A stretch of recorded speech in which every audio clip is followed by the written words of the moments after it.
Hi guys, I'm Art Leonard Lintag, owner of the Leonardo's Pizza Tradicionale here in SBMA Food Park Rotonda. Yung nag-inspire sa amin mag-open ng Leonardo's Pizzeria kasi ito yung wala pa sa atin dito sa SBMA. Although na SBMA but here in Olongapo. During my time working abroad, na natikman ko yung pizza New York, especially sa Naples. Then, yun, na-inspired ako na gumawa and bring it home dito sa atin na at least we can taste what it tastes like ng pizza sa ibang bansa.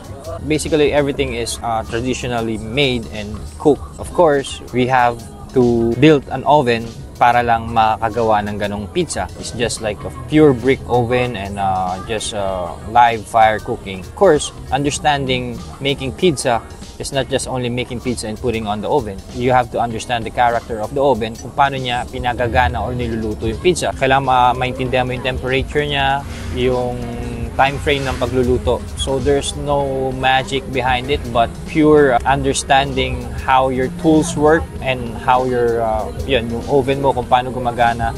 Basically, cooking is for everybody. Like if you can read the book, then follow the book, then you can cook. Lahat lang ginawa ko is by the book and I just follow the recipe book from my chefs sa mga restaurants na napagtrabahuan ko. And then when it comes to pizza making, I just stick to the traditional way of pizza making, especially in Naples pizza. There's no special thing about it or magic happening na kung bakit ganun kinalabasan. It's a matter of how you execute it, but it takes time para ma-hone yung experience mo and mas matutunan mo pa lahat ng kailangan gawin para mas mapasarap, mas ma-enhance mo yung flavor. And that thing you cannot teach to everybody. It's up to you sa sarili mo kung paano mo gagawin yun. That's why they call it passion, right? Because kung wala yun, you're just cooking. Everybody knows pandemic, what happened. Everybody's halos lahat nawalan ng trabaho, laid off sa mga trabaho nila. So, didn't take it as an advantage. But, of course, we are also affected and kailangan din namin makapag-produce ng para sa everyday needs namin. So, I came up na maggawa ng pizza kasi tayong background sa pizza. Plus, wala pang nagsiserve ng ganitong style ng pizza or na Italian style pizza here in SBMA. Doon tayo na buo sa pandemic time. Nag-start kami nang wala kaming upuan. Like, for delivery and pick-up purposes lang. Wala kaming upuan sa shop noon. Wala rin kaming aircon, so sobrang init. May mga gusto mag-dine-in pero hindi namin matanggap.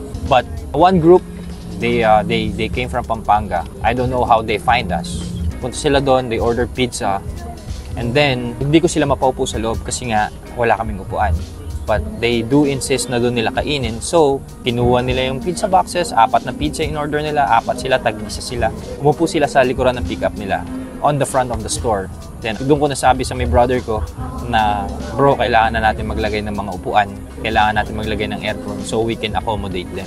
Yun yung pinaka isang story na talagang hindi ko makakalimutan. And they always come every week. On a Friday or on Saturday.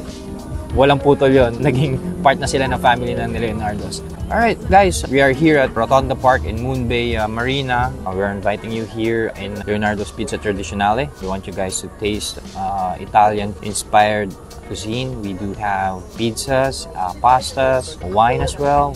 You can enjoy eating here while looking at Subic Bay. Yeah, please come visit us. You will enjoy here, guys. I'm Art Leonard Lintag, owner of Leonardo's Pizza Tradicionale, and that's a snippet of Subic.